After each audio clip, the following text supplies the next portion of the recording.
بسم الله الرحمن الرحیم. السلام علیکم. تاسو به دا ډیر زیات اوریدلی وي چې په ډیولپ کنټریز کې داسې ټیکنالوژي هم شته چې هغوی د هغې په ذریعه باندې داسې جهازونه میزایلز یا هلیکاپټرز جوړوي چې هغه یو ملک ته لاړ شي، هلته اټیک هم وکړي، بیا هم هغه ملکونو هلته پته نه لګي چې دلته څه جهاز راغلی یا چا اټیک کړی دی، چا کړی دی، پته ورته نه لګي. اوس دا ټیکنالوژي کار څنګه کوي؟ نو یاد ساتئ دغه ټیکنالوژي ته موږ سټیلث ټیکنالوژي وایو. اوس سټیلث ټیکنالوژي څه شی دی او دا سټیلث ټیکنالوژي کار څنګه کوي؟ یو ملک کې د پروټیکشن دپاره، د خپل ځان د حفاظت لپاره چې هغه د نورو ملکونو د جهازونو مزایلو نه ځان بچ کړي، نو په هغه خپل ملک یو ټیکنالوژي وي، یو سیستم وي هغوی سره، او د هغه سیستم او د هغه ټیکنالوژي په ذریعه باندې یو ملک د بل ملک د جهازونو د ټانک یعنې د هغوی د اټیک نه ځان بچ کوي. اوس په هغې کې چې کوم لومبی سیستم دی که نه، نو هغه دی رډار سیستم. اوس رډار سیستم کار څنګه کوي او د دې کار څه دی، نو دا ډسکس کوو. رډار سیستم په یو ځای کې لګېدلی، په یو ملک کې لګېدلی، نو دې ځان خپل یو فیلډ جوړ کړی، دې خپل یو ایریا وي، په هغه ایریا کې د هر څه کنټرول کوي.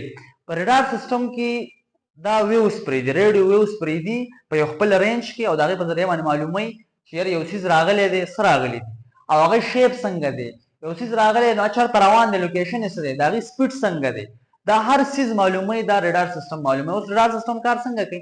فار ایگزامپل دا یو رډار سیستم دی، د دې خپل یو فیلډ دی ګیر چاپېره، دا دې فار ایگزامپل خپل یو فیلډ دی، په دې فیلډ کې دا کار کوي. اوس کو دې فیلډ ته څوک راځي که نه، نو دې رډار سیستم ته به پته لګي چې زما دې ایریا ته څوک راغلی دي، جهاز راغلی دی، هلیکاپټر راغلی، میزایل راغلی، خو ده ته پته څنګه لګي؟ دا کار څنګه کوي؟ دا رډار چې کوم دی دا خپل یو ریډیو ویوز داسې پرېږدي مسلسل، د دې نه داسې ریډیو ویوز. اوس کو دې ته چېرته میزایل راغی یا ورته پلین راغی یا ورته فار ایگزامپل یو جهاز ورته راغی، هر څه ورته راغی، اوس په دا ډیټیک کوي څنګه؟ فار ایگزامپل دې ایریا ته داسې یو جهاز راغی، دا مسلسل په دې باندې داسې ویوز ورپرېږدي چې کله دا ویوز دلته سره راغلي، نو دا ویوز به د هغې سره وجنګېږي. فار ایگزامپل جهاز دی، دا ویوز د دې سره وجنګېږي، چې کله وجنګېږي نو دا ویوز د دې نه ریفلیکټ شي، واپس شي، چې کله چې داسې وتمبېږي که نه، نو دا واپس دې رډار سیسټم ته راشي، او چې کله دې رډار سیسټم ته واپس دا ویوز راشي، نو دې رډار ته پته ولګي چې زما په دې ایریا کې څه شته، څه ورته راغلي دي، داسې ورته دې ته پته لګي. نو دا ویوز پرېږدي، او چې کله واپس دې ته راشي، نو دې ته دا پته ولګي چې زما په دې ایریا کې څه شته، خو څه نه وي، نو دا ویوز واپس ځي، دې ته مخامخ واپس نه راځي، نو بیا دې ته پته نه لګي. نو دا رډار سیسټم همدغه شان کار کوي. دویم د یو ملک سیفټي سیستم، پروټیکشن سیستم چې کوم دی، نو هغه انفراریډ سیستم دی، او انفراریډ سیستم کار کوي په ترمل ویژن باندې. اوس ترمل ویژن باندې څنګه کار کوي؟ فار ایگزامپل دا موږ سره چې کوم دی یو انفراریډ سیستم دی، د انفراریډ سیستم چې کوم دی د دې هم یو خپل فیلډ دی، فار ایگزامپل دا د دې یو خپل فیلډ دی. اوس دا څه چلو کي، دا انفراریډ ویوز ورپرېږدي، دا همیشه ځان نه ریډیشنز پاس کوي، ریډیشن د دې نه پاس کېږي، او د دې ریډیشن چې په څه باندې مولیږي که نه، او په هغه څیز کې هیټ پیدا کېږي، ګرمایش پکې پیدا کېږي، نو دا د هغې یو ویژن جوړوي، یو تصویر ولا جوړوي. هر څیز کې چې کوم دی هیټ وي، ګرمایش پکې پیدا کېږي. اوس په موږ کې هم ګرمایش پیدا کېږي، په هر چا کې ګرمایش پیدا کېږي. دغه شان په جهاز کې، په مزایل کې یا په هلیکاپټر کې، په هغه کې انجن وي، نو هغه انجن د وجې هغې کې هیټ یعنې ګرمایش پیدا کېږي. اوس د دې انفراریډ سیستم کار کوي په ګرمایش باندې، چې په کوم ځای کې ګرمایش وي، نو دا ریډیشن څه چل کوي، د هغې یو پکچر جوړوي. فار ایگزامپل یو د دې ایریا ته چې کوم دی داسې یو جهاز راغی، دې باندې دا ریډیشن مسلسل ورځي، داسې دا ریډیشن په ور روان دی. اوس په دې جهاز کې خو به انجن لګېدلي، نو دې نه خو به ګرمایش پیدا کېږي، د دې ګرمایش په وجه باندې دا ریډیشن چې کوم دی، نو دا د دې نه ګیر چاپېره د دې نه یو امیج، د دې یو امیج جوړ کړي، او دلته تا ته په سکرین باندې د دې جهاز هغه هر څیز ترمل ویژن درته ښیي چې دا جهاز کوم طرف ته روان دی، هر څه ته دا شو کوي انفراریډ سیستم. نو یو ملک چې کوم دی هغه خپله سیفټي کوي، نو هغه په دې دوه ټیکنالوژي باندې خپله سیفټي کولی شي، یو په رډار سیستم باندې، یو په انفراریډ سیستم باندې. اوس په سټیل ټیکنالوژي کې څه داسې ټیکنالوژي دوی یوز کړې ده چې هغه دا دوه څیزونو له دوکه ورکړي.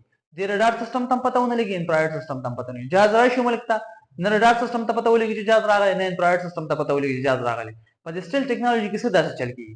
یاد ساتئ، په سټیل ټیکنالوژي کې د رډار سیستم نه بچ کېدو دپاره د دوی باډي داسې جوړه شوي وي، د دې جهازونو باډي داسې جوړه کړي وي که نه، چې هغه چې کوم ویوز راځي د رډار سیستم نه، نو هغه ختموي، هغه واپس دې ته نه راځي.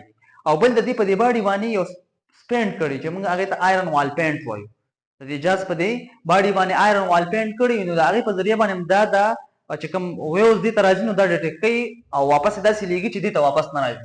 فار ایگزامپل دا یو جهاز دی، خو په دې جهاز کې چې کوم دی نو سټیل ټیکنالوژي ده، دا سټیل ټیکنالوژي والا جهاز دی. په دې دا جهاز په سټیل ټیکنالوژي باندې جوړ شوی دی. نو اوس څه چل کیږي چې کله دا ریډار سیستم په دې باندې دا ویوز راپریدي کنه، نو لومبه خو په دې کې څه لګیدلی؟ ریډار ابزاربنت میټیریلز لګیدلی. دا جهاز د داسې میټیریل نه جوړ شوی دی چې هغه دا ویوز ځان کې غون ابزارب کړي، پریدي نه واپس. خو څه ته پاتې شي کنه، نو دا داسې ډیټیک چې واپس دې ته نه پریدي، بلکې دې خو ولګي یا دا ویوز دې خو راولي، دې ته واپس ریډار ته نه پریدي. نو ریډار نه خورال دې سره ولګیده، ویوز نه دې سره ولګیده، واپس وته لا نه ړو، یا خو لاړ یا دې خو لاړ یا دې ځان کې ابزارب کړو.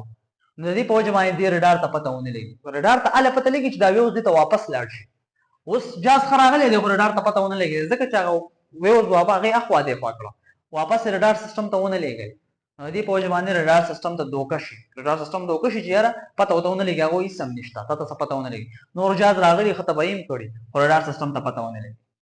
دویم د انفراريد سیستم نه د ترمل ویژن نظام دا چې کوم سټیل ټیکنالوژي والا جهاز یا میزایل یا هلیکاپټر دا څنګه بچ گئے. نو یاد ساتئ په دې جهاز کې چې کوم دی نو انجن لګېدلی وي، او انجن خو هیټ پیدا کوي، مسلسل ګرمایش پیدا کوي. نو بیا به دا سټیل ټیکنالوژي والا جهاز د انفراريد سیستم نه ځان څنګه بچ کړي. ما تاسو ته انفراريد سیستم په هیټ باندې کار کوي او هیټ پاره کې پیدا کیږي، ګرمایش پاره کې پیدا کیږي. نو یاد ساتئ په عام جهازونو کې نه چې کوم دا انجن کنه نو دا بهر لګېدلی وي، خو په دې سټیل ټیکنالوژي باندې چې کوم جهاز جوړ شي کنه نو دا غي انجن ني هغه انټرنل انجن کوشش کوي دی په جهاز کې دنه لګولې، دنه پکې پټ کړی مکمل پکې دنه پټ کړی. نو دې په وجه باندې جهاز ته بیا هغه انفراريد سیستم ته پته نه لګي چې په اوس په کوم ور پېږي.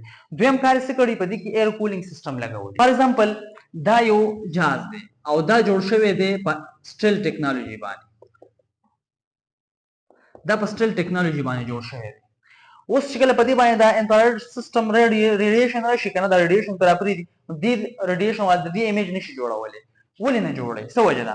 ګوره په سټیل ټیکنالوژي کې دا څه کار شوی کنه چې دا انجن ني دا په دې کې دنه لګیدلې، دا هیټ نه پیدا کوي. چې هیټ نه پیدا کوي انفراريد ریډیشن ته پته نه لګي چې دلته هیټ شته کنه، هیټ پیدا کوي خو هغه کې دنه لګیدلې وي، بهر نه راوځي.